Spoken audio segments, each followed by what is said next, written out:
Hey guys, welcome to the RoundTable, episode 43. We're super excited that you're here today. And we have Jennifer as a guest today. She is our reoccurring guest. And we're returning. Yes, I'm excited. Reoccurring. Is there a difference? Well, I mean, reoccurring sounds like a calendar That's event. true. She'll be here every I time. can do it It's monthly. Groundhog Day. Yep. Groundhog Day. Just Jennifer Day. Yeah, There we it just go. keeps I going love on. it. Yeah. We do need a Jennifer Day. Yeah. We do. Yeah, we can both participate. know, right? Wouldn't that be fun? Do what? We could both participate. Yeah, We're both 'cause we're Jennifers. both Jennifers. That would be Oh, fun. yeah. That's my Yeah. government name. Jennifer. My God. It is. The government didn't give you your name. Yes, It's they her did. legal name. Yes, Exactly. legal name is That's not what they your call me every time government I get name. in It's like trouble. you weren't in an orphanage. They named you, Well, every time I go into the legal system, they call me by my Legal official system. name. which is You mean like the Jennifer. Jolie Jennifer. Walker. Jennifer what? Jolie. Jolie. Jolie. Jolie. That's a song. It's actually half of Jolene, my grandparents. not Jolene. Oh. Jolene. See, how You just Close, had listen to a music. moment. Huh? You just had a Jenny moment. I should listen Yes. to music. No, it's half of my grandma's name, one grandma's. So Jo was her name, I think, and then or her middle name, and then Lee, so Shirley, so Jolie, my grandma's names. That's how it went together. Yes, I think. Yeah, well, it's way better than my middle It name. was. Yeah. Wait, what's your middle name? Leon. Who names Leon? Who gives their kid a middle name of Leon? Was that a popular name? No, Was it like a grandfather's name or anything? probably, but That's I never. Heather's Probably. grandfather's name. It's Really? gotta I be. never had grandparents. Like I've never had any grandparents growing up, and I'm like, I kind of like that name though. Leon. Leon, yeah. I feel like that's a new age name now. A new age name. Only, It's just like one of those this names just that are coming reaffirms- back. This reaffirms Oh, why my. I think Leon's weird because only weird people would like it. And Jenny, you affirmed that. You're for me weird. today. Thank you. Huh? You're weird. You should like it. No, I'm not weird. Yes, you I'm are. way normal. I'm way normal. That's what he thinks. Okay, so anything else to add to our welcome? Jenny, Yeah. Since The what? merchandise. Huh? The Yeah, why don't you merchandise. talk So about if you that? notice that The Mike, only one wearing the merchandise. that's correct. Mike is the only one wearing it, and so we have hats. We have keychains. Wait, what? Yeah, I saw a keychain that I Oh, didn't yeah, I haven't get. seen you since I got the keychains. I have Keychains, one. I don't have one either. Tumblers. It's Like, okay. look at these things. Don't even complain that you don't have one. No, I have one. My point was I can't remember what I did with it. Oh my gosh. My point is I don't know if It is coming off. the camera, It but is. these things are awesome. This Yeah, could they be are. something they can buy, or when you come on and be a guest. Right. Right. That's yep. So that's another one of the merchandise keychains. Yeah. It could grow and grow and grow. The Right. point is, if T-shirts. people want one, yeah, you got to be a part of the text podcast thing. Yes. We'll put that up at the end. So that's how they're gonna let us know if I they don't want know. them. That's up to you guys. You guys run the podcast. I'm just a guest. Okay, that Yeah. works. So whatever you say, boss. Exactly. Boss. one, Bosses. two. Whatever you say. Okay, you take it from here. No, I'm just saying. So to jump in today, we talked about in the past. We've been like, Jenny, what are you doing? Jennifer, what are you doing? Yeah. But I think we need to talk about a lot going on, current affairs. Right. Okay. Lots happening right now. So we have the war in Ukraine and some of the effects that's happening in the war in Ukraine. And so it's not even necessarily like, what do you think about the war and what do you think, like, even some of the effects, like just Okay. as an example, I did get something via email the other day that's going to talk about the orphan crisis that's going to come out of the war, because of so wow. many parents that are being killed, inside of it, because what's happening, I didn't realize this. And again, now this is only from 2 articles that were sent to me that I read. So if this is false, then somebody needs to help me get through. But I'm pretty sure it's not. A lot of men are staying behind to fight, Okay. and a lot of the women are fleeing, to be able to get Right. out. And in that, a lot of the men are dying, and even on some of these trips, the women are getting separated from their kids. So even if though they're not orphans by death, they're orphans because of separation. When they get over to Poland, the humanitarian, trying to keep them together, but they always can't. So there's going Right. to be an orphan crisis because of what's going on in the Ukraine. And it's just going to be interesting to me. So what is going to be the response? Because you can't, this is not like a small, Right. country, this is, Or, yeah. what's happening inside of here is big, on some of the things. So any thoughts, either one of you, on the effects of the war, Well- something you've seen or watched, or How big is Ukraine? That I Like wouldn't compare it to something. We'll have to wait till our producer to You said it compare wasn't big, so I felt like you knew. Well, again, like I guess this is what I compared it to. You remember back in the day when everything was USSR? You know, so it was all of those, and am I saying this right? Countries? Our countries. Okay. Czechoslovakia and Okay, Ukraine. okay, and all- yeah. These were all the USSR. So, I mean, it was huge, right? A lot of those countries. But then when that all broke apart, they became, you know, their own. Okay. Is it right? Am I They're saying it countries. right? I They're keep feeling countries. like I'm Yep. going to get Yep. corrected, like their own countries. But either way, Ukraine, obviously the reason that Russia's attacking them because they are big. You know, it's not like it's some small little has no effect, Right. you Like know, it's a on threat. anything. So, I mean, yeah, just thoughts. Any thoughts on the war? You don't even have to have them. I'm just saying like current affairs, anything that got gas prices Well, that's what I affecting was you? about to say. We all know about gas prices. I mean, we haven't even seen it higher than 2 or 3, and I mean, What are gas prices it's now? 4.16 or Yeah, yeah, something like somewhere that. around there. It was Yeah, so without getting political, but get political, right, for a second. So, yeah. No, I'm just saying, so do you have any, like, have you thought any about, like, how much effect this war is making us aware? Because I have this theory, like, I want to bring up this theory to see if I can And stir the pot. You think we're a gonna little hit bit. on it? Huh? You I think don't know. you're trying to? So I have a just- theory. Okay. And people who know me would know that this is like completely off, but so I think there's a theory. Okay. The gas prices were going to go up anyway because the current administration wants you to buy an electric car, right? Like the whole idea Okay. is they want to make it so you can't afford to drive a gas car because the part of their plan, you know, moving forward is to make it so all these car companies are going to be building electric cars. Okay. And a lot of people today aren't going to buy them. Like if you talk to a lot of farmers today, like I'm not buying an electric car, you know, or it's not going to be, or electric truck, like that's not going to be able to my do it. gosh. Or you talk to a lot of people, the switch to an electric car is a big deal. So are you saying that they're trying to prevent them from even buying a car at all? Like they No, know? what I'm saying is, so what are you going to do if gas prices are $6? You know, and you can't afford to drive a gas vehicle, and then they come out with this affordable electric option. I mean, I'm just asking. But what is the benefit of having everybody have electric cars? Well, you don't have to pay for gas. But what's their benefit of it? Like, why would that be a thing? Jennifer? Because I can add my conspiracy theory. I want to hear it. I love this. That's what I'm waiting for. I want it to all make sense. Well, because again, nah, Just say it. Just say it. Come on. no, like I think that there is this behind the scenes Okay. thing going on Okay. where certain parties have certain investments financially into certain areas of Got you. infrastructure in the United States of America. Got you. Solar, wind, electric, those types of things. And Got it you. would benefit them Okay. to see those things have to be put into place. Now, I think this is as political as I've got ever. Oh, gosh. What?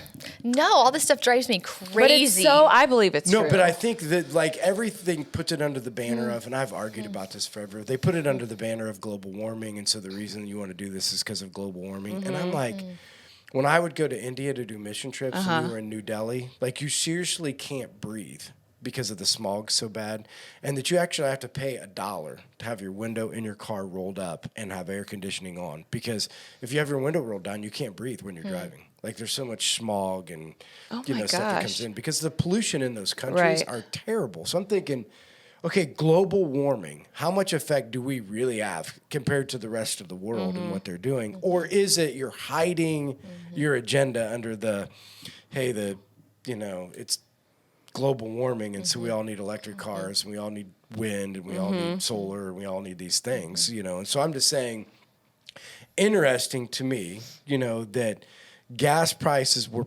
pretty level, pretty Yeah. secure for a while. a decent amount of time. Yeah. And now all of a Yeah. sudden gas prices are jumping. Oh, it's Ukraine's fault. Yeah, right? but why? Well, my point just is, the Keystone Pipeline that was coming from Colorado? No, but Or okay. not from Colorado, from Canada. Okay. So there was a pipeline coming from Canada that when Trump was in office, like, get that thing going, make it happen because then we don't have to be dependent on foreign oil. Right. Right. If he and Biden got in there and he shut it down. right? So the Keystone Pipeline was shut down in that administration, so you can't do it. So he's up to something. Today, if you wanted gas prices to lower, all you have to do is open up that pipeline. That's all So you have to do. They're saying, well, we can't get oil because of, oil prices are going up because of these restrictions. Open up that pipeline. So why not open up the pipeline? Yeah, something's going on. Yeah, they're evil. That's frustrating. That is frustrating because it's like you are doing your country wrong. And it's frustrating because of everybody that like believed everything that was being said. Like, he's just shady. Well, and I don't even like politics. Well, my point just is, it makes me think through those things, like these current events rude. that are going on, and are happening. And again, this whole philosophy that like take care of America, because at some point America's going to have to take care of itself. So make sure we're not dependent on foreign oil. Make sure that we do have all these things in place. And now we've moved back away from it, and here we are again. Yeah, starting over. With this whole idea, and it goes back to. So I was talking to you guys earlier before we got on the podcast of like I've been on this kick lately anyway. Part of the kick is like. You should probably know how to raise your own food, and you should probably know how to preserve your own food, and you should probably know how to do some of those things because, honestly, I think that it's going to get to a place where food's not going to be as easy. And I think COVID brought it up. Like, it's crazy that when COVID happened, it all started. People had no idea how to make anything. Like, they didn't know what to do. Like, they had no idea. Like, if they ran out of meat, what are you going to do? Or if they ran out of bread, like, you wouldn't even know how to make bread. True. Do you know how to make bread? No. Yeah, so the point just is like a lot of these things that we don't know were really brought to light during COVID, because most people would just say, well, the reason I don't need to know that because I can just go to the grocery, or I can just go to a meat market, or I can just go do. But what happens if that ever goes away? Yeah, we're so dependent on or what happens if you become dependent upon everybody else, you're also dependent upon the price, right? Yes. And so what you're seeing lately is meat shortages, prices of stuff going up. Nick said one time when he went, he couldn't find chicken breasts. Yeah. Oh, that's been Remember a thing that? since COVID. I still can't. Yeah, that's been a thing since COVID. I just bought some the other day. Well, Isaac and I went in for deodorant, and we went over there, and I grabbed a couple packages because they had some then. But the point is that, like, what do you do? I mean, you're all dependent upon whether or not the supply chain. If the supply chain breaks and you're dependent upon the supply, you're out of luck. Right? Yeah. Like the whole idea, like you're out of luck. And so shouldn't we think about being more resourceful? Absolutely. Like, should we Absolutely. figure out how to? And for the people that know how, shouldn't we be training other people how to do it? Yes. Because shouldn't that be a part of, this whole concept of like, hey, I know how to do it, but I haven't done it for a really long time. Well, maybe we should be training our sons and daughters how to do some things because our government won't help us, but I will. No, I'm just saying, will there be a time, and is it good for you to be prepared for a time? What if the supply chain does break? And it will. What happens if you do have to provide for your family when it comes to food? How many people are going to be able to get it done? Not a lot. Do you think that's really true? Yes. You think most people don't know? Don't know how to get it done? No, they don't know how to get it done. Nick, do you agree with that? Nick, what would happen at your house? Like, let's say the supply chain breaks and you can't go buy meat, or you can't, like, you have to make and preserve your own food. Like, are you guys prepared to do it, but you just don't do it because you're busy? Like, do you know how to do all those things? My mom knows how to do it. Well, and they live next door. There you go. We're going over to Mom's. Everybody loves Raymond. That's a good show. So your mom could teach you. Yeah. Or come over and get that Yeah. done. I mean, we don't have the supplies to do it, but we could do the garden and at least feed us through the fall. Yeah. Yeah, so I just think it's interesting because before I said, like, the war on Ukraine, they're saying it's going to push grain prices up. It's going to, obviously, when grain prices go up, so do meat prices, right? Because you got to, it just costs more to raise the animal. So they eat grain, so the meat prices are going to go up with that. So if you haven't figured out ways to do that, you might still be able to find it. But even right now, prices are terrible. Like, I don't know this because I have all my own meat, but people are saying you go to the grocery store, it's just like out of hand. You really? know, what? Well, don't you buy groceries? I don't buy meat. Huh? I don't really buy meat. You don't eat meat? I mean, I do if it's there, but I'm not one to, like, make it. Well, what do you eat? Peanut butter. Protein. No, I'm saying, so, like, Either way, I heard this the other day. Is this true? Does What? anybody eat out of fast food? Anybody really. eat fast food? Why? Tell us. No, I used heard to. somebody said for the first time in I don't know how many years, prices went up at some of the largest chains like Really? McDonald's and Wendy's. Like their price of their meals went up. Well, To you me, know that the true? world is ending when Dollar Tree raises their prices. Yes. I mean, it's Dollar Tree. Dollar Tree raised their prices. Yes, it's like $1.25. $1.20 something. Is it really? $1.25. $1.25 store. Yep. Okay. Yeah. Well, anyway, yeah. I just something to think about in this current affairs, like how prepared are we, to be able to, and again, just on those common sense things like that. This is why I am getting somewhere with this. So, as an example, think about and for lack of a better term, just how to survive. You know what I mean? If the supply chain broke down, just how to survive. The same concept goes into some of what we've been talking about, of like from a Christian standpoint. How much are we teaching our other generation of how to be a faithful believer? You know what I mean? How much are we even passing on just the basic skills of Right. saying, like, if you want to search a relationship with Christ, like, this is the things you need to do too. And the reason I bring it up is I think part of our problem in society today is just we don't take the time to do the most important things.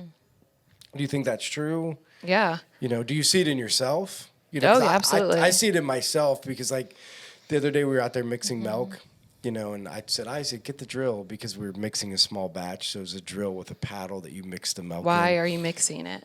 Huh? Milk 101. Why are you mixing it? So when you raise baby calves, Okay. you get a powder solution, and then you mix it with water, Oh my and it gosh. makes it into milk. For a second, I thought you said the baby calf was producing powder. When you feed Okay, a baby I calf, get it. you Got got it. powder, you Got got to it. mix it up. And I so thought it's you a were small milking 'em. batch. We can't do it. We have these great big 300 and 600 gallon mix tanks that we Holy. mix stuff in. So when you do a small batch, well, anyway, and I'm like, well, you need to do this. And he's like, with the drill. I don't even remember what it was. And he didn't know how to do it. I'm like, where have I failed my kids? Like, how have I not taken time to teach, the things that need to be taught? But what it comes down, this would be my failure. I'm busy enough that I would say, I'm just going to Yes. do it myself. Yeah. Right. Do you ever see that? Jennifer, you ever have that? Or Eric ever have that? Yeah, Eric and I were just having a conversation the other night about this young adult group that he wants to start. And it's like, what do you need to teach kids? And I said, there's a list that I saw online one time, all the things that you need to know. And I'm like, they're really great life skills. And it's like, I need to find that because I know I have failed my children when it comes to some of those Really? things. Even like, I keep thinking of Trevor, we need to set up like a budget. We need to do banking. And I was in the finance world. And so I'm good at that. But every time I bring it up to him, he like doesn't really want to do it, And so sometimes, I think our kids just don't have that desire. The world's different, the way that the technology and the way they process things and the way they get their information. And so sometimes the way we grew up with it is different. And they're like, I don't want to do that. Do you think in young adults there's a resurgence of simplicity? I haven't seen that, but What do you think? I don't know. Apps make everything. No. I'll say like as an example, if Jennifer started a young adult small group, are you Okay. considered a young adult? No. At heart, What are you? I don't know. I mean, I'm not a young adult. Are you an Middle. old adult? I'm a Are you an middle. old adult? I'm a middle-aged woman. You're a middle-aged woman. The point just was, I think there are people Lexi's age, that generation that would say, like, I would love somebody to teach me life skills, like how to can, how to bake, how to make bread, how to do, like you were talking about some of these, what did you call them? You didn't call them life skills, did you? Yeah. I did. Did yeah. you? Yeah. So those types of things, or just that, like Right. how to learn some of those basic things, like what they're doing in Adulting 101, right? Like, I wonder how popular that would be Well, we're going to find out. if the church would say, all right, we're going to get behind this. We're going to get behind people that are going to do it. Because I think there's a resurgence of young people saying, I don't want to really live in the rat race, and I actually do have time. So if you could teach me a way to do something Yes. else. Well, and it's like we Google for young people, and especially like I will Google anything and learn it. I would rather, for I guess the paying attention, like the attention, whatever, it's easier to learn by the internet. And Than it is to be like, go to Jennifer's house and you guys are going to can for a yeah, day. I think it makes it easier, Would you do like it? more accessible. What if Jennifer had a canning day for young women? Would you go? If you wanted me to. No, I'm asking. So you see zero desire. I we just see got no done talking desire. about Yeah, we just got done talking about the end of the world zombie apocalypse. I don't see a and need you're to like, can. no, I have zero desire because McDonald's will always be open. Okay. No, they won't. I haven't been to McDonald's in forever. Canned green beans I do are love- so amazing. I do love canned green beans. Yes. No, or but- just canned or green beans. But again, that's my point, though, is that so if you still, even with all of this happening around you, because this is the thing I'm still trying to get, like, I still don't get how people aren't seeing what's happening around. Do you realize what's going on? I don't think people do. No, I'm asking you. I know, and I'm people. I'm just saying, like, Because I think we live in, like, for me, when it comes. Like, God is with me. I feel like Well, that's what I kind of said. You know, it's just what it is. We you can't have do opened my anything. eyes. You always open my Yeah, eyes he to the does. world.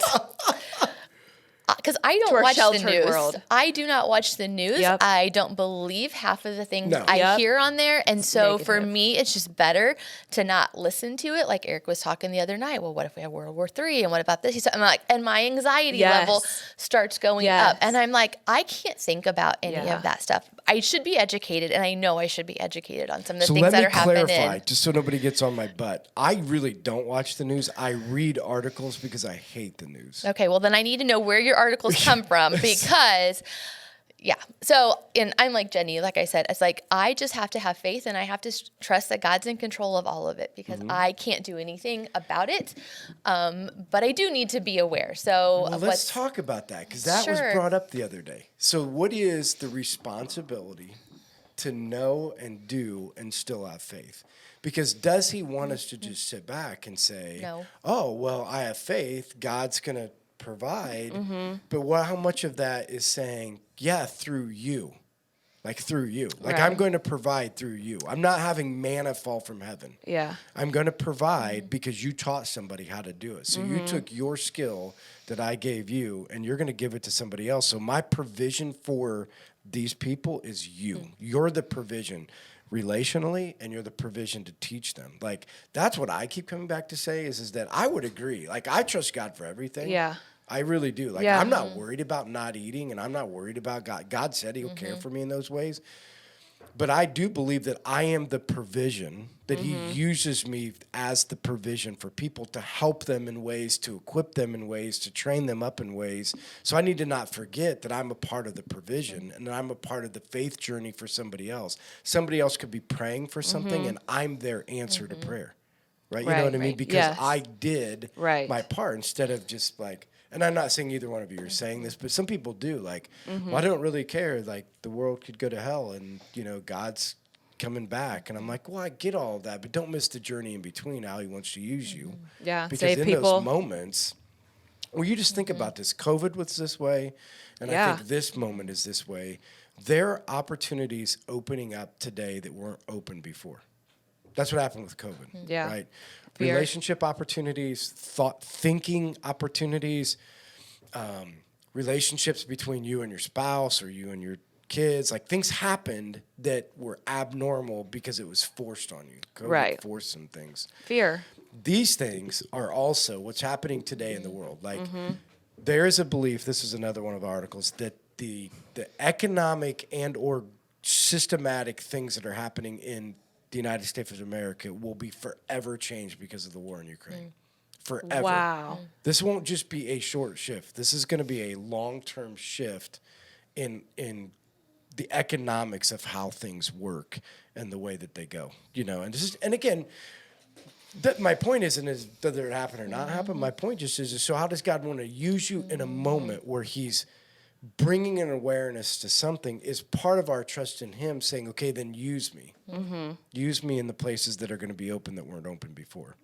I think it's easy to move away from the fact that since it's so far away, like in a different country, that it doesn't really apply.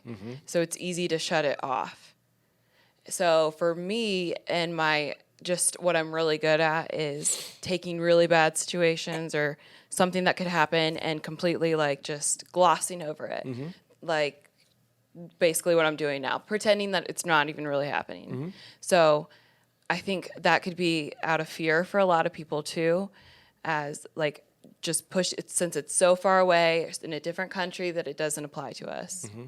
And that may be the thinking. Well, and here's something so this would just be an object lesson. This really doesn't have anything to do with the Bible, but you would realize that the difference today than what 10 years ago is we are a global economy. Yeah. Nothing happens anywhere in the world that does not affect you because everything's global now and everything's traded globally and everything happens. So I get what you're saying is it's easy to gloss over, but at the end of the day, we can't because everything is global and will and does have an effect on us, you know. But that's why I do hate the news too. I don't want to go down those roads. I don't really want to waste my time. So the great thing about articles is I can read them and be down out to wait for them to get through all the stupid things that I don't really want to care about. Like I want to just read about something I care about. But you know, I was challenged, you know, to say like you should probably stay a little bit more up to date on what's going on. And so it reminded me of, like, as an example, we talk about persecution, and you never see it, right?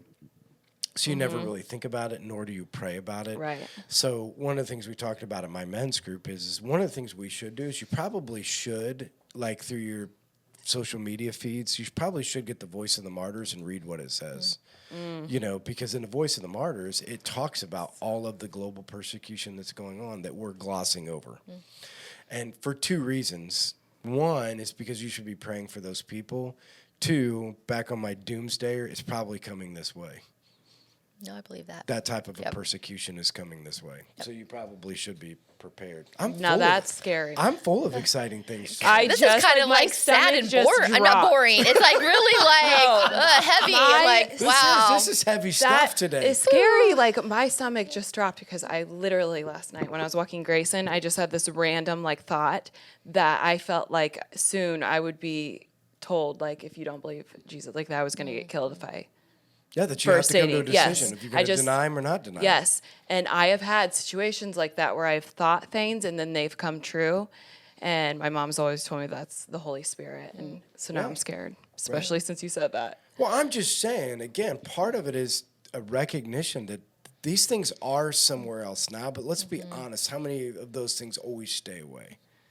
You know, sex trafficking wasn't a United States of America thing 15 years ago, and it's a part of the United States of America It's today. the worst now. That's what I'm saying. So, I mean, it makes its way into what we're doing, and I think Christian persecution has been isolated for years in the United States of America. But let's look at, like, how long people have been moving in, how many different ethnicities, how many, like, think about what's changed also over a period of time, and think how much now, you know, you just think about the diversity of thought that was not here 15 years ago. Like, this isn't, you know, this isn't uncommon to think that could be living right next to you in the city. Well, you know, I think of like 9/11, you know, when the terrorists were here. I mean, they came over and they trained on our airplane places, you know, and they were here. And so, you hate to think your neighbor could be, but they go the long haul. No, you for know, sure. it's not like, oh, we're going to come over here in 2 days, we're going to take you out. No, it is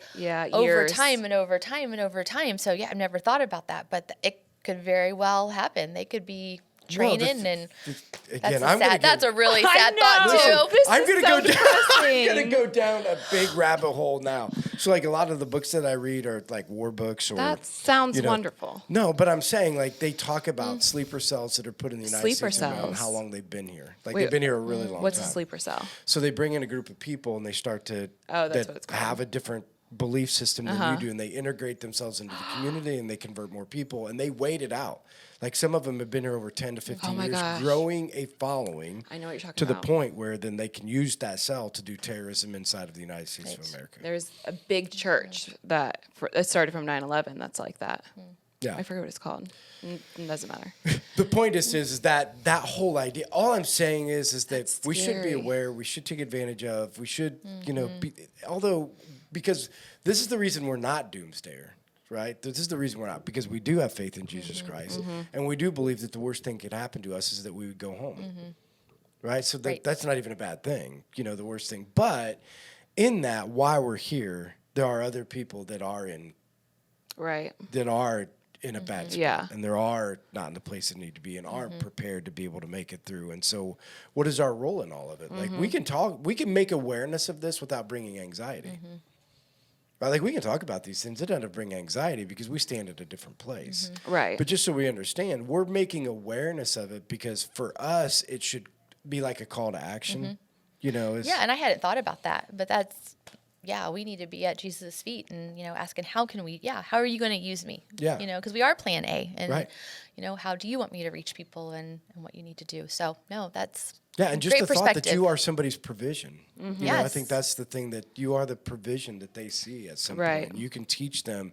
And again, that we don't forget this, is that it doesn't have to be all spiritual. Like these are life skill provisions.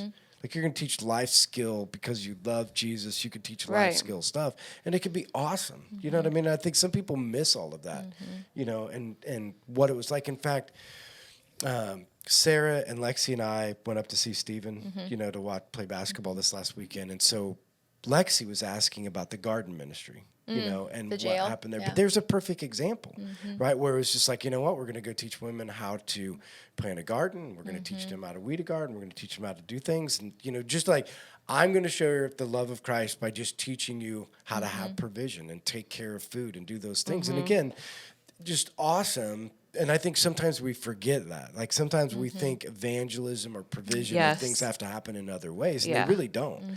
Doing gardens together, canning together, doing other stuff together with people can be somebody's provision, teaching them the life skills to be able to do that stuff.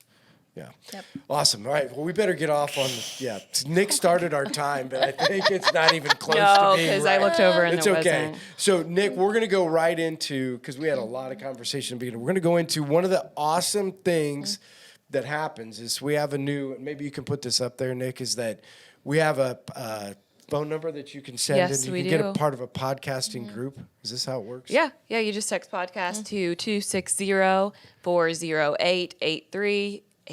And what it does is it puts you, now I'm speaking out of turn, but I think this is right. It puts you a Okay. part of a group, Yes, right? you're a part of the podcast group. Right, and then so that they'll send stuff out, and again, we want you to be on it, and the reason we want you to be on it is not we're going to send you junk. It's like so that, hey, here's going to be an upcoming guest. You Right. have questions for them because we Right. want you to get to know them, Yeah. right, in that way. And so we had questions coming in. Yeah, so sure everybody did. knew Jennifer was going to be on, so we have 3 questions that were sent in that we're going to have Jennifer answer, and so thanks first of all for sending them in. Yes. And then thanks for participating in that. And again, I think it's a great way to get to know Jennifer on a deeper level. Especially we're getting to know her on like what they want to know. You no, know, I know. it's not That's just what's us. so awesome about it. Yeah, it's not just us. We're saying- annoying. Yeah, which is super annoying. I said we are sometimes. We've heard that from a Yes, few I know. people. That's what I'm saying. No, I know. It's the That's truth. okay though.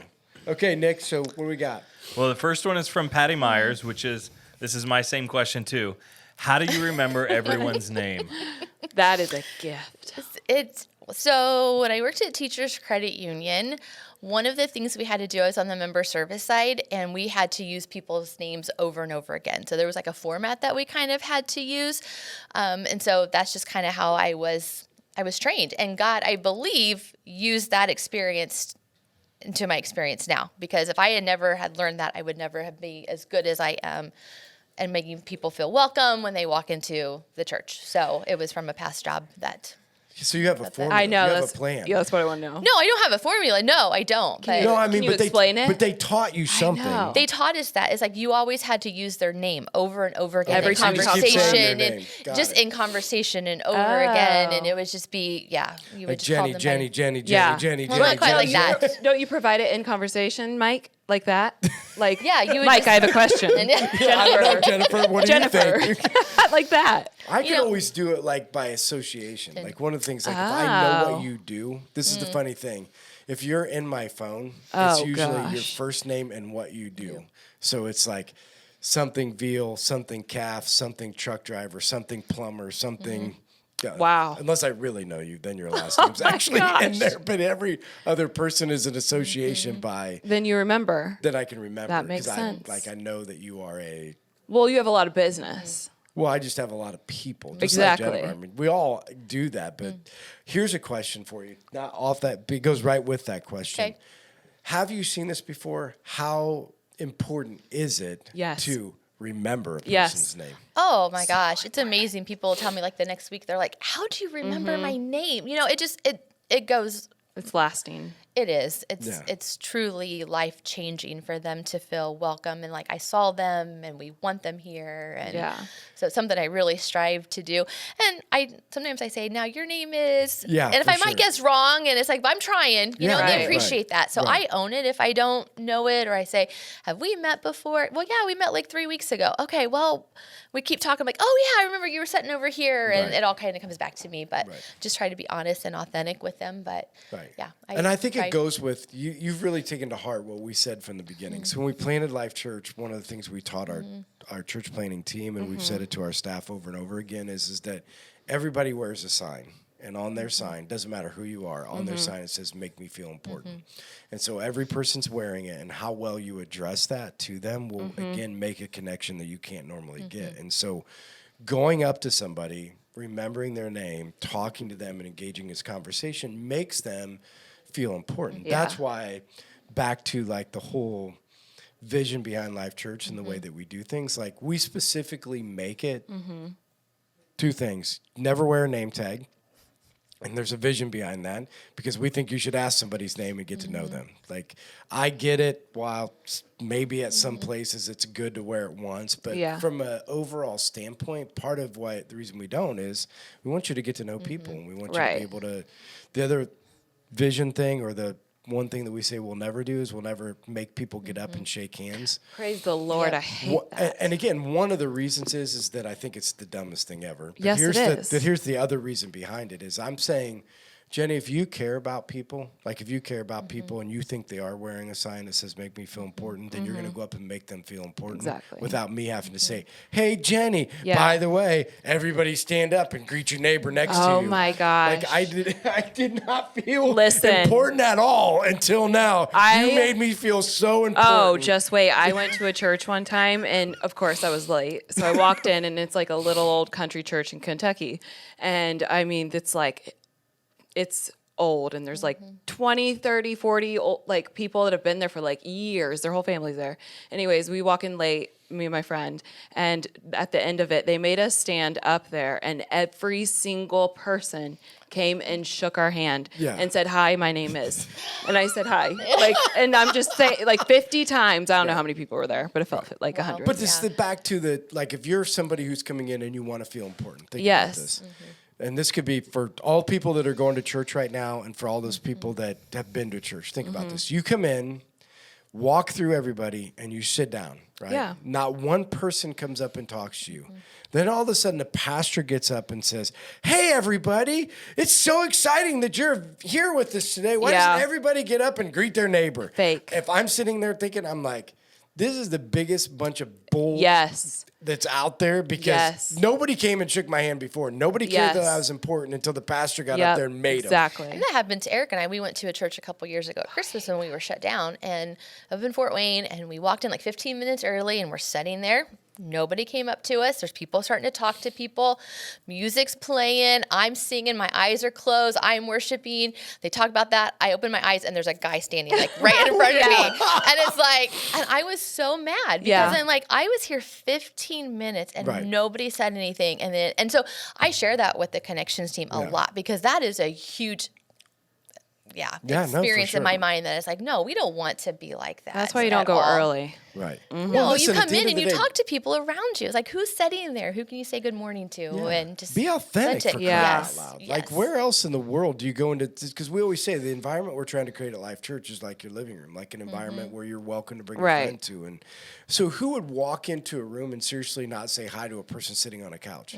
But it happens all the time in church. Like, nobody stays and talks. Nobody goes and talks to them. Like, what in the world is going on? This is the most inauthentic place. So we're trying to say, we want authenticity. You're going to know you feel important here, because we're going to try to make it around and talk to you. And we might forget your name. We might remember your name, but you're going to know that we think that you're valuable. Right. Yeah. Yep. Jennifer's awesome at it. Okay. Question number 2. Question number 2. This is from Lisa. Lisa Freeman, because we have 2 Lisas. Oh, I like her too. She absolutely loves you, Jennifer. Thank you, Lisa. What is your most valued experience and why? Probably some of my most valued experiences, if I'm thinking Life Church-wise, because I never thought They got me my Kleenex. Yes. I mean, I never thought I would be here, and this was never my plan for God to use me like this. And I think it has to do a lot with baptisms, to see how you affect people's lives when you don't even realize how much you affect their lives, And so just to see God use me in those ways, for people to see Jesus and that they, that you're a part of their baptism story. Like, it's so cool, yeah, it's like, what? Who, me? It's like, what have I done, And even I was talking to Nelson Little this morning, and he was talking about charity, in the small group that she was in of mine and stuff. And, she always says, you're such a big part of my story. And I told Nelson, I'm like, I don't even know what I did, right. But it was just the conversations we had and it just meant the world to her. And so whatever I did, I love her and I love that group that I had. But I really do think, just how God continues to use me here in just mighty, mighty ways that I never thought would be possible. It's just, it's great. Yeah. It's great to be part of Life Church's story and just God's bigger story. And yeah, the best is yet to come. Well, and I think you are to add to what she's saying is that you're a perfect example of someone who I think was like, I'm pretty planned out, going to be this way. Even when I'm going to come on, like I have a place that I think that I want to be in a way that I think that it's going to go. And then even in the beginning of your journey, that if it didn't go quite that way, there was some frustration, that went. Oh, yes. Yeah. That went with it. So you went from there to being completely transformed into whatever it is, whatever you want me to do, I have a plan, but if my plan gets wrecked, it's okay. That's amazing. And I think that's even been the last 6 months. Yeah. Last year when we did the night of worship for Lament, that just has totally changed me. Mm-hmm. And I just keep resting in God, you have a purpose and you have a plan. And I don't know what it is. I don't know what you're doing. But I'm running to you right. like crazy, right now. So. But don't you think it's a perfect example for people? Because I hear a lot of people like, it's going to be so hard to live by faith because I'm so used to. Yeah. Right? And you're, to me, a perfect example of that over time, if you give your heart to God in those ways, that he'll get you to that place. It doesn't happen overnight, but he'll get you to the place where you're going to be, even though I'm the most planned, because you still are. This is the greatest thing about you. You still are the most planned, organized person in the world. But okay if God blows it up. Yes. Right. Like those two things are incredible because when you can do those two things together, where you can be planned and you could I want to go here, but then if he blows it up, I don't really care. Blow it up and I'll do something else. That was just a cool, because I've got to watch it. Well, you've been a part of that. I've got to see it from the beginning. That's your leadership here. And so that's something that I've had to learn, and I've struggled with that. Because I tell you, you're intense sometimes with some of the things you do. That is true. And the way I have to change my thinking. But I've learned that it's okay. We have to be flexible. We have to be fluid. We have to we want to listen to where the Holy Spirit's taking us. And that's what I want to do. Yeah, but Jennifer, you can speak to this, and you have spoke to this in some of your stories. When you see God on the other side of it, though, you're not going back. You've seen God on the other side of these faith journeys that you've taken. Yes. That's one of the reasons that it continues to grow. Because I can remember, you're saying, I don't know, and then you did, and it's I have no idea why I could never go back, right? And I think that's just a lesson for all of our listeners. It's at some point, you're going to have to give up a little bit of control. But when you see Jesus on the other side, man, it's still hard, but it's way different to be able to just continue to give up. Life isn't the same after that. Right. Right. Yep. Yeah. So anyway, did I interrupt you? Did we get the actual answer? We did. Yes. Question 3. Question 3. And this one's from Lisa Leist. Hey, she Lisa. says, I would love to know a dream that has been laying on her heart. Dun, dun, dun. Gosh, I'm not a big dreamer at all. So I really don't know. I just know God's really pressed lately, a lot of prayer on me. So trying to figure out just my prayer life more and what that means for the church. And but yeah, I wish I was a dreamer. I'm not. I'm a doer. Yeah, but I think this is because I had this conversation going down to when we were in Colorado skiing, because I think there is this some people are dreamers, some people aren't dreamers. Because I was bringing up the scripture that said all young men will see vision, dream dreams, like everybody should do it, right? And so I've always just said, but it's seasonal. Like one of the things that you have been really good at, and I think, you know, as long as we operate in these ways, I think the dreams will come, is you've been very good at supporting others' dreams. You know what I mean? So, like, I'm a dreamer, you know, and so the dreams of Life Church are possible because people who would not call themselves dreamers, the Nick, the Jennies, I don't know, Jenny's a dreamer. Yeah. But I would say Nick probably For not sure. as much. Jennifer's not as much, and maybe like, oh, I wish I could. But supporting the dream is like having the dream, right? Because you're in it, and you're doing it, and you're a part of making it happen. And Yeah. I think, That's the most important part. well, that's obvious. Like, people like me would be, I wouldn't get anything done. no, I know. Ever. But I think Ever. it's the both and. And then I do think that there's times where we have to switch roles and support the dreams that Nick and Jennifer Right, absolutely. Because it will come over time. Yeah. I mean, I'm just convinced. We might not be, like, I'm dreaming all the time. Like, it's just like never ending. I know. I want to go so many places. I'm just saying I have 1,000 things running around my head. So I'm always thinking that way. But I think there will be a time where Nick's going to come to me or where Jennifer's going to come to me like, I have a dream. And it's Yeah. my responsibility to say, and I'm going to be here to be able to support that dream, you know, inside of that. Yeah, and I think part of it is just, you know, talk, like I said, the prayer. You know, I have a couple ladies that we're meeting and we're really talking about what does that look like. And, you know, God's already been working in some prayers that we've even just been talking about in our personal life, you know, so that's really cool. When we met this past Saturday, it's like, wow, things we prayed about 3 weeks ago, it's like God's answering some of that. It was truly energizing, and it was just amazing. And it just gets me fueled up for just to continue to press into him, Right. because I'm seeing him work Right. like crazy. And I told someone, maybe it was yesterday, it's like, I know God's always been here at Life Church and he's always been working, but I see it so much more now than I've ever saw it before. Yeah. And I don't know if it's just because I'm in scripture almost daily. I'm praying I mean, I am totally all in, more than I have ever been. And so I don't know if it's just, he's just opening my eyes. I keep praying for that. Let me open my eyes so I can see what you want me to see, and open my ears so I can hear what you want from me. You know, I don't want to miss it. Right.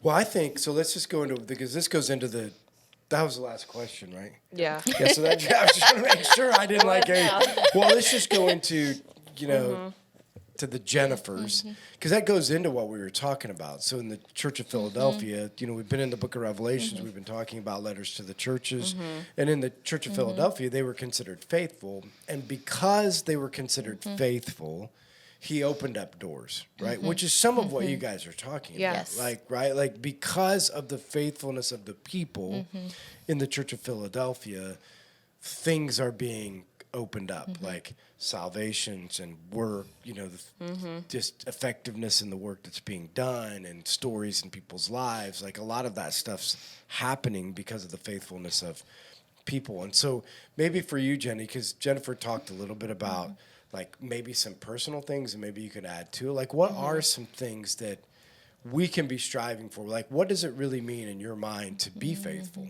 And so when he says, like, the Church of Philadelphia and its people were faithful, what does that look like in your own life? And what suggestions can we make to listeners? Because we have already established this in Revelation 1. Right.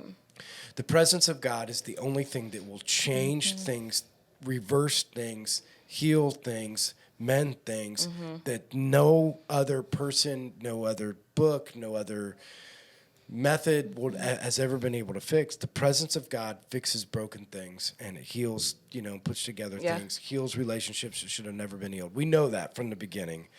The Church of Philadelphia is essentially saying, we're seeing the presence of God because of faithfulness. And so if you're sitting out there, like, and I think this is important, like if you're out there, and because I think people that are listening to this, maybe at this time in their life are going through a broken relationship, or are going through a broken marriage, or are going through children that are walking away, or going through like just things, like, because this is just the reality of life. When you're in the game, there's a battle going on, and you know, there's a lot of stuff going on, and there's a lot of attacks from Satan that happens. And so, you know, giving our listeners some confidence, like how can our listeners from the standpoint of if we want to be like the church in Philadelphia and we want to be faithful people, like how do we get there? Maybe what are some things that you do that we can give, to our listeners to be a part of that?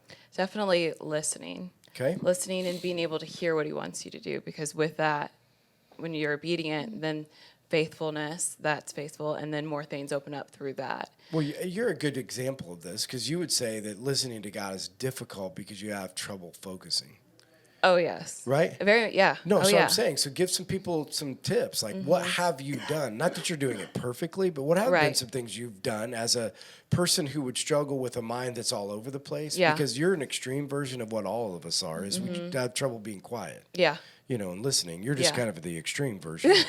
I'm always the extreme. No, right? I mean, Yeah. you would say that. Like, Yes. personality, you're that extreme version of, like, it's hard to quiet your mind. Yes. And for all of us, I think that's an issue. So what are some things that you have been doing to help quiet your mind and listen? Well, what helps me the most is something that I've been doing that I really never had done before.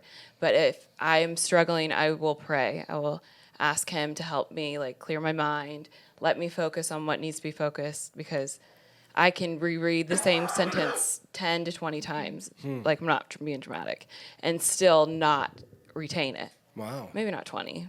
Well, but but the point just is, I get what you're saying. So you have used prayer as Yes. a point of this, like, God, I'm believing you to by faith to clear my mind so that I can understand. Right. Yeah, good. Any other tips or things that you've experienced or done, or maybe even where you've seen God be faithful in your own life? Well, in order for, like, ways to quiet my mind, like, on my Bible app, what's helped me is I turned on the focus, not maybe focus, but so I won't get any, like, the do not disturb on your phone. So whenever I'm on my Bible app, it automatically turns it on. Okay. So I'm not receiving anything on my phone. I have no reason to go out of my phone, and that helps a lot. Because your phone buzzes a lot? Well, I mean, I'm just kidding. yeah, I know mean, I it could get a buzzes text. a lot. I've been in a meeting with you. The Exactly. thing never stops. I You mean, went like this I'm on- to your watch like 5 times since the meeting, since we started the podcast. That's spam calls. I'm serious. I'm getting 1 million. But for me, like, because, I mean, notifications, social media, like, everybody That's has good that. advice. So you're saying there are things, like people who don't know anything about technology. Electronics. You could actually, when you're on something, you can make your phone. Wow. Yeah, I mean, it's just like sleep mode. So they have sleep mode, work mode. No, I know, but when that all came on my phone with focus. the new download, I'm like, what is going on here? It's the best. It was hard enough just to figure out do not disturb. Once I Yeah. figured that out, I'm good. Now I flip down, there's like 5 choices. I know. What is going on here? It's Just give me the amazing. do not disturb one. Well, it's basically the same thing. Yeah, either way. But yeah, those are super helpful. Yeah, so those are good tips. Any way that you've seen God faithful in your life in the last year, 6 months? I mean, I think there's been a lot of times, but really, I just think the most faithfulness is my progress and where I am today. Like, good for you. the way that I think, the way that I act, the way that I am, like, when nobody's around, like, the person that I know is completely different than who she was, and that's completely everything from God. Yeah, good for you. Because Lord knows that this needed some work. Yeah, that's awesome. But I'm not perfect, but I definitely can see where the faithfulness of not only, like, my prayers recently, but the prayers from people long ago, like down the line, probably from like 10 years ago. Right. They're Yeah. alive. Yeah, good. Nice. Jennifer, thoughts of tips that you could give people, like when it comes to like being faithful, what you've worked through to try to get to those places, whether it's reading or whether it's studying, whether it's journaling, like anything that you can give us advice to people to help them? All of that stuff. So, I mean, God, and God just does it. I mean, I've heard God's audible voice. I've heard him tell me things, couple points in my life, but I think now it's just as I continue to, I'm in scripture. I sing a lot in my office. So if you ever want to have a sing along, come on up. I'm almost daily. I'm there singing because that is just one way that just really God uses song.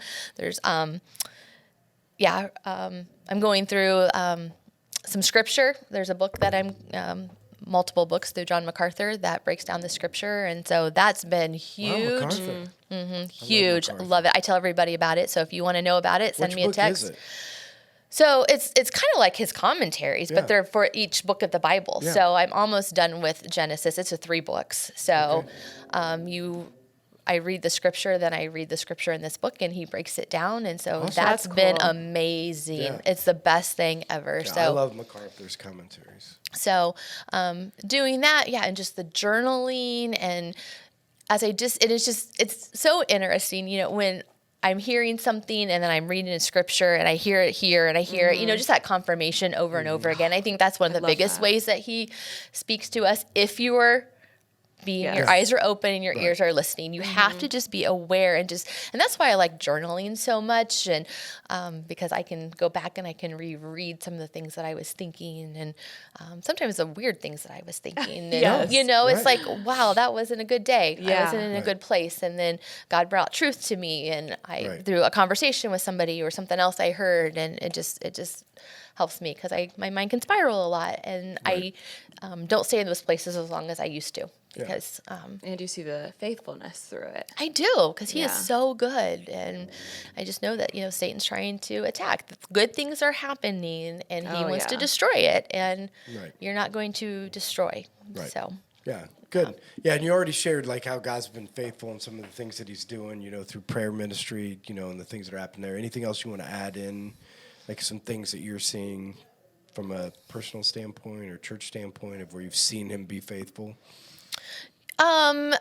I've just seen him through the years. I'm praying through leaders right now and people to come to the church, like to help. Sometime my role will come to an end, and I keep thinking about that. I'm getting older, I'm not getting younger, and it's like, believe it or not, I know, crazy. So, Your but it's eyes. Oh my gosh, I've never seen him get so wide before. we're the same age, so he doesn't want I me know to she's call saying him that. like That's what she's saying. Like, older. we're That all was a coming to shock. an end. Yep. She looks over at me and I'm like, we're the same age. Like we're all coming to an end. Hey, I'm younger. I'm a couple months younger, but Wow, big difference. Oh, that's a huge difference. so even just processing what that looks like, or just the growth of the church, and we, need more people to step up. We can't, so I know God's going to provide those people. I don't know who those people are. We just keep talking about different space here and how we're using the church, and just, financially, God's just doing amazing things. And so, Yeah, that's good. yeah.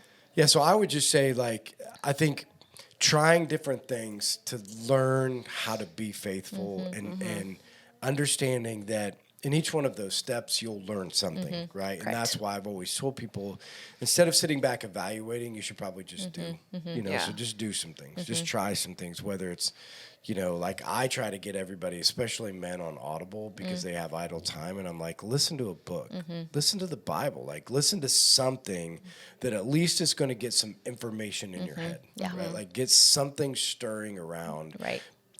To create a thought process that you're not going to normally have, because most men are struggling to sit down and read a book.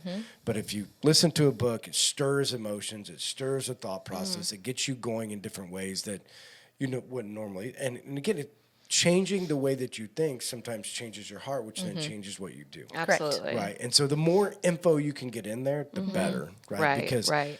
a lot of idle time like Yeah. that, and whether it's driving back and forth to work, whether it's you're outside working, you're on the lawnmower. Like I always say, replace music with a book, and Thoughts. music has a Yeah. place. But at the end of the day, I think, for guys, sometimes we'll listen to plenty of music. You know what I Exactly. mean? Oh, you can sit in yeah. your shop and work on a car and listen to music. But when you're Right. out on the mower or you're feeding calves or you're doing something, get some information going, because information tends to stir the heart and stir the Yes. mind and allows us to have thinking that we wouldn't normally have. Right. And so allows us to be processing things of faith. Or, again, test the theory of just don't say no. That's what I say. One of the theories I tell everybody to do is like, if he asks you to do it, just say yes. I don't care what it is. Don't try to rationalize it. Don't try to do it. If you feel that little nudge that says call somebody, walk over to somebody, Yeah.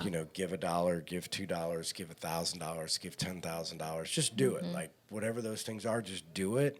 And trust that your faithfulness is going to be able to grow, because of those things. But you got to put yourself in a position, like you got to test it. And you got to, Right. you got to put yourself, out there. And then for me, every journey has been different, and I feel like every piece of the puzzle has really grown my faith. But the greatest fear that I ever had was, what would I do if I lost my wife? You know what I mean? Like, how will my faith respond? Like, how will I, you know, I mean, you could take about anything, you know, and it's going to sound bad. Even my children, you know, but don't take my wife, Right. you know, in the middle of all of that. And there was only, like, and I had always said this, like, the only thing that holds me to this earth is to take care of her. You know what I mean? Back then, like, the only thing that mattered to me is, like, I didn't want to die just for the sheer fact that I wanted to take care of her. Now I'm like, you know, just what's grown out of, amazing how much your faith can grow in every instance, because every instance is a different thing. And then what can you learn from it, and what can you know, how do we walk away from it being more faithful? You know, how do we take circumstances in life that we don't want or wish we could change, but how do you use them to be able to grow your faith and be able to see, you know, God, you know, do those types of things? And he has, and, you know, it's given me, you know, new life and a new beginning and new chapters. And I just think that some of that is what I'm seeing today is part of staying faithful. He's being faithful. You know what I mean? Like, Oh, yeah. you know, if you stay faithful, you're going to see the other side of it. And this new chapter that he's writing, I'll just have to say, in the history of being in ministry, and it's been a lot of years, I haven't seen God work like this in That's amazing. years. I'm like, I haven't seen what's happening. I say it all the time. What's happening in my men's group, not my men's group, the men's group that's meeting over, you know, Right. I've honestly never seen anything like it. I mean, in this, you get to think there are now high school kids. Their dad brought them once. Their dad didn't come back, and they're driving themselves back. Wow. That's amazing. How does that even happen? You know what I mean? Like, Yeah. How is that normally it's like, well, if dad goes, I'm going to drag the kid along. Yeah. But, you know, Never go by yourself. That's what I'm saying. Yeah. So just those things, and people inviting people, and, you know, like last night, I had said something. They were talking about playing poker. And I'm like, yeah, you can play poker. You just need to donate all the money to the Champs showers. Like, we're trying to get showers at Champs. And the sauna. You know, and so I said it jokingly. Well, this coming week is the Edesville trap and rifle shoot. So I get a text. They're like, hey, we're selling raffle tickets to raise money for the showers. Oh, my gosh. That's amazing. Champs. And so I'm like, okay, Nice. well, they'll raise a few. Seriously, I can't remember how many they sold last night, but one guy bought 200. And how much are they? $10 a piece. Oh, wow. Another guy brought 100. You know, I mean, it was just like, I have no idea where this is all going to go. So we're going to get a sauna and a steam room? Wow. What I'm saying is how cool is it? Like, I had this is what I'm saying about the That's things amazing. that God's doing. I just said it as if they were trying to be like, can we gamble without God being Right. mad? Yeah. Right. I was just like, yeah, as long as you donate all of it. This has never happened in the history of Life Church. And even not even just saying Life Church, and just me watching ministry, Yes. where a group of guys are just going to say, oh, good, that's what we're going to do. And they're going to put it all together, had nothing to do with me. I didn't grab the tickets. I haven't collected the money. I haven't announced it anywhere. I haven't done anything. And it's just like, how does this happen? Well, this is what God does when you're faithful. In the Church of Philadelphia, he says, if you are faithful, I am going to open doors that the enemy is going to try to kick shut, but it's never going shut. The enemy has tried to attack men for the entirety of my life. I've watched it happen, and they've let it happen, and they've not been faithful, and the doors went shut, and men have become apathetic, and they've missed it. Today, we're seeing the faithfulness of men, and God has kicked the door open, and he's like saying, you ain't shutting it again. Like, inside of the hearts of these guys, like, you're not shutting it again. You're not taking away what I'm doing inside of them. And I'm just sitting back there thinking, this might be the greatest time I've ever been alive to see some of these things, cool. to be able to watch some of these things happen. I've just never seen it. And I just have to keep coming back to the thing that we all have to remember is that give glory where glory is due and stay humble and faithful, because that has nothing to do with any of it. It's his presence that's changing everything. Yeah. You know, and we need to learn that, and when we need to be okay with that. Like, don't take credit where credit isn't due. The credit is only due to him. Yeah. All we're doing is just being like, be faithful, be humble, stay in Using his you. presence, and be a part of what he's doing. And that's how you've always been since I've known you for 11 years. You know, it's like truly, you have never taken credit for things. You've always, you know, gave it back to God. You know, when you talk about some of this stuff, I never know what to say. Yeah. I'm just always in awe of, you know, how God is using you, what all he is doing through you and through your faithfulness. I mean, truly, it's just, and it's hard. Yeah, it was to watch Sherry. Yeah.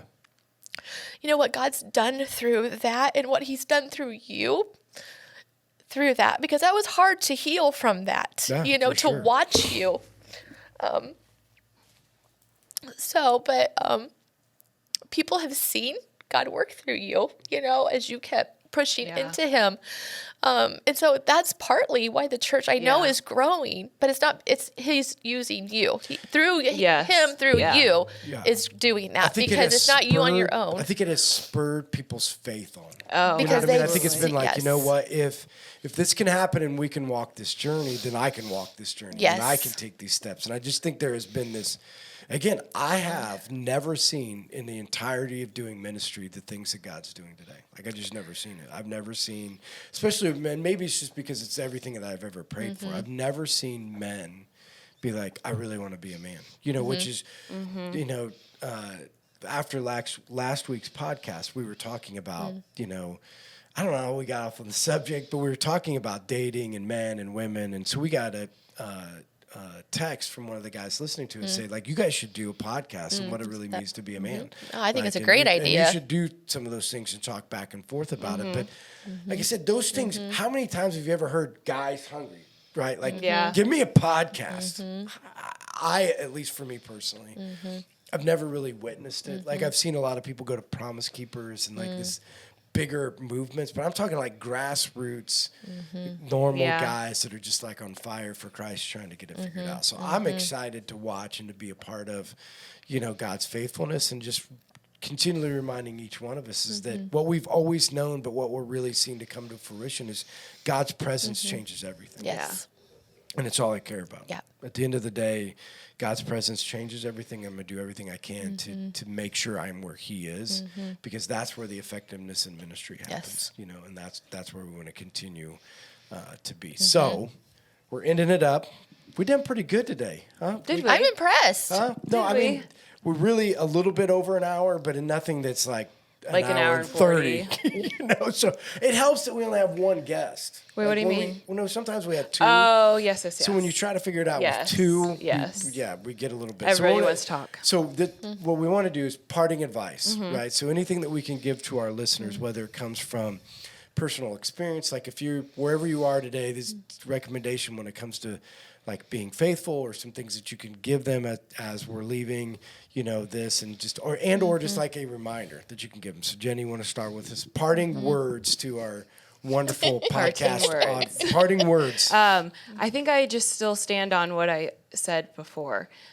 Limit distractions. Good. And really focus yourself in a spot where you can hear from God. Good.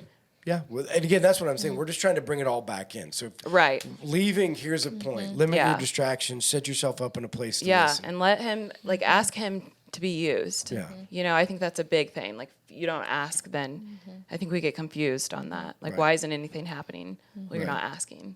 Right.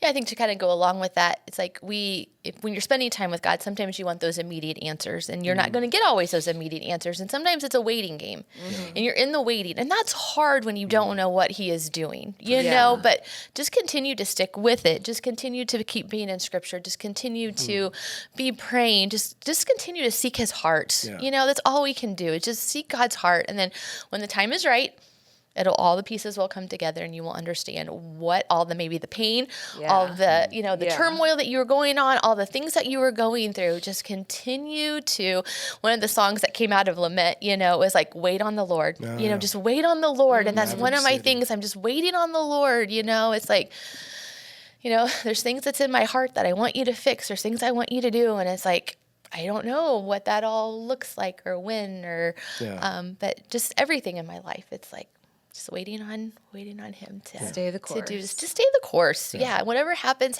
and you'll see some beautiful things come through that that you didn't even expect. That's the best. Yeah, Seeing it is it, truly. tying it together. That's the coolest thing. Yep, it truly is. Yeah. Yeah. So I'll leave it with this. I've always said that one of the greatest gifts, maybe and curses that I have in my life is that I'm never satisfied. And so My challenge is this: live expectantly.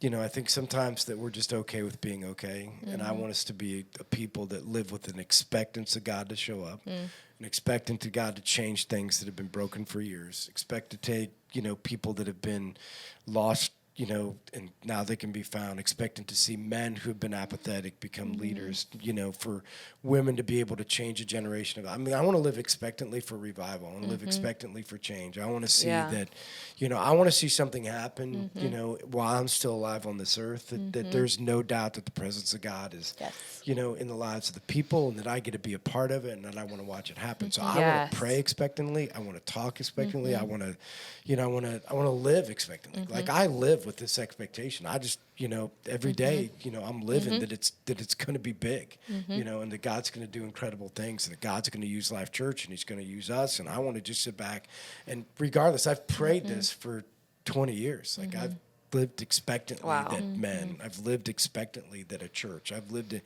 and it's crazy, but I never stopped living and expecting that someday leaders will rise up. Someday men will be here. Someday Life Church will see the fruit. Someday we're going to see lives, you know, completely transformed. Foreday, you know, these things are going to happen. But I'm going to keep praying expectantly, because I believe that's the God that we serve. You know, the God that we serve says that we are faithful, that He will do more than you could ever ask for or imagine. And I have a big imagination. And I have asked for a lot. It's going to be amazing. So I have a huge expectation on what God is going to do. And I just, again, I can't wrap my mind around it, but I can tell you this: I'm going to be a part of it. I'm thankful I get to be a part of it. Yeah. Truly. Me too. Truly. Yeah, so awesome. So thanks again, everybody, for joining us. Don't forget this. If you've never watched, you got to watch. Because at some point, it's great to see the dynamic that happens, you know, with us on this. You can go on YouTube and watch it. But we do thank everybody for joining us. Thanks for listening. Remember, the way that you can get more people to be a part of what's going on is to be able to share it. Jenny puts it out during the week. So share these posts on your social media so we can get it out there to more people. Because we just believe, again, expectantly, that God's going to be able to use this and what happens on these podcasts and through our guests, you know, that the wisdom that they bring and just the insight into life, that they can use that to speak into the lives of other people. So thanks for joining us, and we hope to see you guys next week. Bye. Bye.